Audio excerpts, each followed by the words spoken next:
Hi everyone and welcome to a new episode of Days Podcast along with a new video. I want to thank you guys so much for liking, subscribing, viewing, watching, and listening. I truly appreciate it. I will be doing more exclusive episodes and videos that will be on Spotify and Patreon. I have yet to make sure you guys also receive just free episodes and content, just me just chatting with y'all, getting acquainted into the new year. We're in February, as where we're dated right now. And I actually, if you guys haven't checked out already, talked about something for the hotties as opposed to good news with Megan Thee Stallion, who we're talking about today as far as for Traumazine. It is her birthday today as far as for when I'm posting this, so happy birthday to Megan. I do want to shout out the fact that yes, she has sent me Bitcoin in the midst of good news, as far as a promo. I was tweeting, and she responded, and I ever since then, I just, not even ever since then, but even before when I was listening to her, and even in the midst of when that had happened, I just had always felt she was a star and still is. And she's always just been herself. I think that, there's always, like I've told you guys in previous videos, that everyone has a story, that a lot be going on, and we are going to get into that with Traumazine, okay? So Traumazine is the second studio album by American rapper Megan Thee Stallion, released on August 12th, 2022. This was her final work with 300 Entertainment and 1501 certified. Yes, the album cover is black and white. She is wanting people to know, listen, there's things I have to get off my chest. Upon release, Traumazine received positive reviews from critics who complimented its production and Megan's flow. It was nominated for the BET Hip Hop Award for Album of the Year. The album's lead single, Sweet as Pie, with English singer Dua Lipa, peaked at number 15 on the US Billboard Hot 100 and has been certified platinum by the Recording Academy. Commercially, the album debuted at number 4 on the US Billboard 200, becoming Megan Thee Stallion's 5th US Top 10 album. It did not achieve high placements in international charts, sparking a lawsuit by the rapper, who accused the label of insufficient promotion. The album was later certified gold by the Recording Academy for selling over 500,000 units. For those that have been watching me, this is for those that have been watching me and that have understood when I said, and I'm gonna make sure that I even speak in real time in this video for when it's dated and when you guys watch, in the sense of where, for those that are new, and for those that know when I say this, there are times you will see people that will sign with labels and they don't get promoted fully, or these people may have not thought that they had to promote themselves fully. I'm pretty much saying the same thing, but ultimately there are times where people don't realize until later, that, maybe I need to be independent. I need to have an imprint while I'm doing all this, so I can get a little bit of the cut. While I'm touring, yeah, I get a little bit of the cut of that, because yes, this person that is certified to be here as a performer, and also someone that is getting any type of compensation, okay? We've seen it. There's artists that you wouldn't think are independent that are. They are not fully with labels, whereas they may have the distribution deals. But other than that, there's a lot of artists that are just like, no, I'm all set. And maybe there are some artists that are working with labels that are doing all right, or well. I can't say all right, because if they're doing well, they are. If they're not, they're not. And besides the point, I have said it previously, where it's just like, yeah, there are labels, or just a sense of where labels have a sense to where they may not support certain things, or may have not disclosed certain things because of, I don't get into the details of all that, because I still have to learn and understand all that for what it is. But for this particular album, and for how they had said for something for the hotties, which we have, well, when you look at that video and episode, the compilation quotation, for what she feels, okay? Because she felt that was an album, okay? They said, no, that's a compilation. That's not an album. You could add a little bit more. There'll be a deluxe to be an album. Like, wait a minute, huh?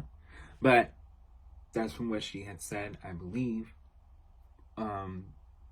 Even for the sake of where they said, well, I can't even say I believe. They said we would like an addition to something for the hotties as opposed to 2 more albums. And she was like, well, wait a minute. I thought this was an album already. So, with that being said, this particular album was 51 minutes.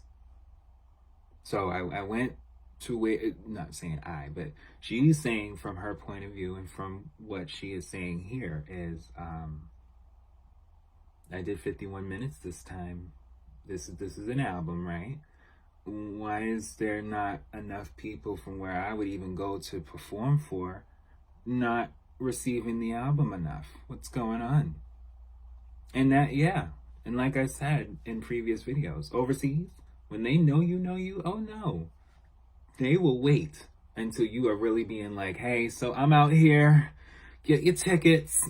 They will be like, oh yeah, let me get my, because it's not often that artists will go overseas because they do stay in the US and do a lot of things here too. So it's just like, I can't blame her for feeling like, well, wait a minute, overseas is not, receiving the album well, because at least if I'm going overseas, there's some money over there. What's going on?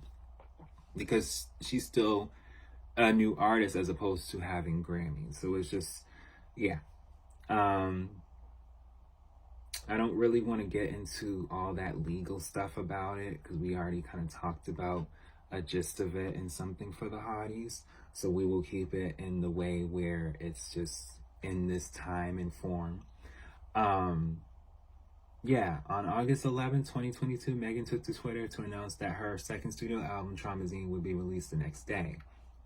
The rapper also wrote about the lawsuit, expressing her disappointment and emotional distress at the difficulty she is experiencing in releasing her music. But ending her message to fans with the phrase, "We almost out." Megan defined the album title as referring to a chemical released in the brain when forced to deal with painful emotions caused by traumatic events and experiences. See synonyms, self-realization. Okay. Yes. After the low promotion of Traumazine by the label, the Stallion has started a second lawsuit accusing the company of contributing to the album's poor sales and marketing. On October 19, 2023, lawyers from 1501 Certified Entertainment confirmed that they and the Stallion had reached a confidential agreement to resolve their legal differences by parting amicably. Okay, so, yeah. She went through pretty much a year's worth of just in court, trying to just see what can balance out in the sense of where she can just be on her way. I don't blame her because it's like, I had mixtapes, I had an album, I had a compilation album, and now when I release an album, another album, it's not doing as well. That's a lot going on. But yeah. Critical reception, let's look at it. As far as, before we look at the critical reception, yeah. Traumazine contains themes related to self-expression, the empowerment of African American women, death, and overcoming difficult moments in life. The rapper discussed the meaning of the record project, stating, "Usually when I write songs, I could be sad. I don't write songs about how I feel. I write songs about how I want to feel." So I feel like on this album, it's probably the first time I figured out how to talk about what I want to say, express myself a little bit more. So that's just how I've been living life. And I feel like it's been so easy for people to tell my story for me, speak on my behalf, because I'm a nonchalant person. I feel like, but like I see now that it can get out of control. So I feel like I wanted to just take control of my narrative, take control of my own story, tell it my way, tell it from me. Okay? And I don't blame her, because there's so much that changes in a year's time, 2 years, 5 years, months, if anything. And life's too short. Okay, people want money. Okay, people want to have happy lives, just do the nice fancy living, glossy, nice jewelry, nice vacation, sun me up, dive into, whatever beautiful water. I get it. I get it. But from what we're seeing in recent times and recent releases, a lot of consciousness is valued. And I'm grateful, because whether it's a Kendrick Lamar, even down to her, where you guys can go and look at, I talked about her album, Megan, Act 1 and 2. Yes, we are piecing in, okay? So I talked about that album as far as from it being released last year, and just, getting to a point where it's like, all right, no, I'm out of this contract. I am on my own, doing my own thing, and I have things to get off my chest, and more than I am getting right here. This was the breaking point of just getting it off. And Megan, okay, self-titled, get into that. As far as, like I was saying, just with life, she just was at a point where it's like, this is not it. No, I gotta do better, and I have to have better, and I deserve better. And I think all artists who are out there trying to really do their thing, it don't have to always be just having such a big push. You really can just do it yourself. Traumazine was met with very positive response from critics. At Metacritic, which assigns a normalized rating of out of 100, it received a 80 based on 11 views. So I believe it was an 84 or an 85 when it came to Good News. I believe. I can go back and check, but let me just see. This is why I always make sure when I come down to talking about things with you guys. Yes, so it's an 85 with Good News. So here, with it being 80 with 11 views, that means that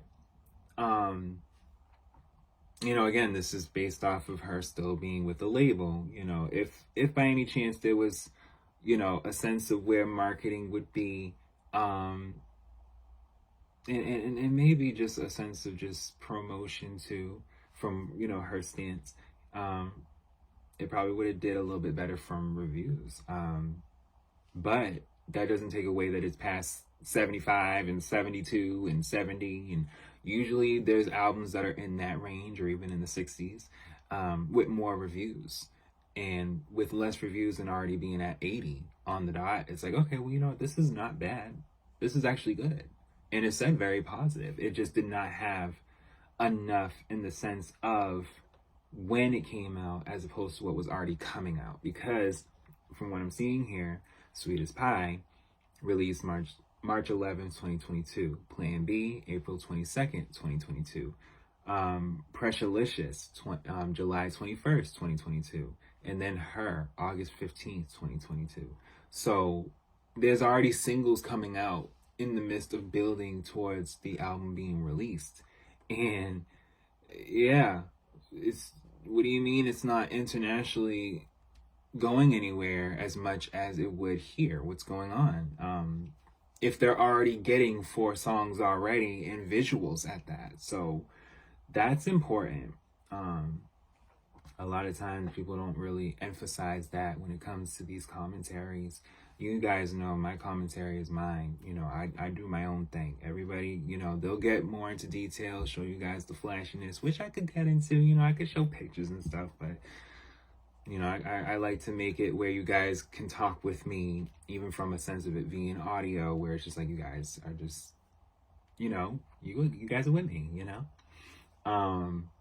But yeah. As far as it debuting at number 4, though, that's still very good. You know, it debuted higher than Something for the Hotties, which is great. You know, with 63,000 album equivalent units, including 8,000 pure album sales, becoming Megan Thee Stallion's 5th U.S. top 10 album. It Decembered. Sorry for that, guys. Descended to number 9 the following week, selling 29,000 units, and then to 23 in its third week. Yeah, so it's just like there could have been more, and I hate that you know, there wasn't enough for this album. And don't mind my speech. There's times I try to make sure I read and elaborate everything as I read, because of course you want to make sure you say things. So yes, let's get into the track list. Track 1 is NDA. Track 2 is Ungrateful featuring Key Glock. Track 3, Not Nice. Track 4, Budget featuring Lotto. Track 5, Her. Track 6, Gift and a Curse. Track 7, Miss Nasty. Track 8, Who Me featuring Pooh Shiesty.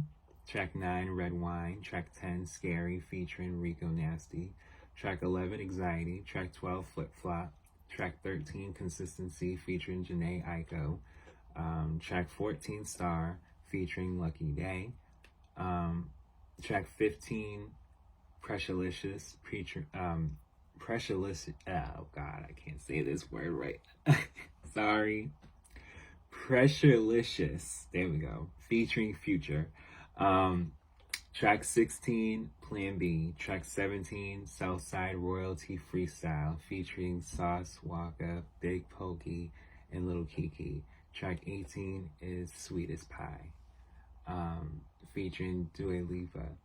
So yeah, like there's a lot that is transitioning as far as throughout the album. Different themes, a lot that she's getting off of her chest as opposed to still having fun, though she was ready to move on, and I think it was only right for her, as far as being a Grammy Award winning artist and going number 1, and even going number 1 even in the midst of, you know, with WAP and even thereafter with Hiss. You know, you kind of say to yourself like, no, this was the right thing to do. Like, I don't need to be trying to struggle in any form with anything. If I'm passionate and having everything the way I need to have it, aligning myself the way I need to align myself, like that is important in life, for anything we do. But yes, I thank you guys so much for listening and watching, and I'll be back with more.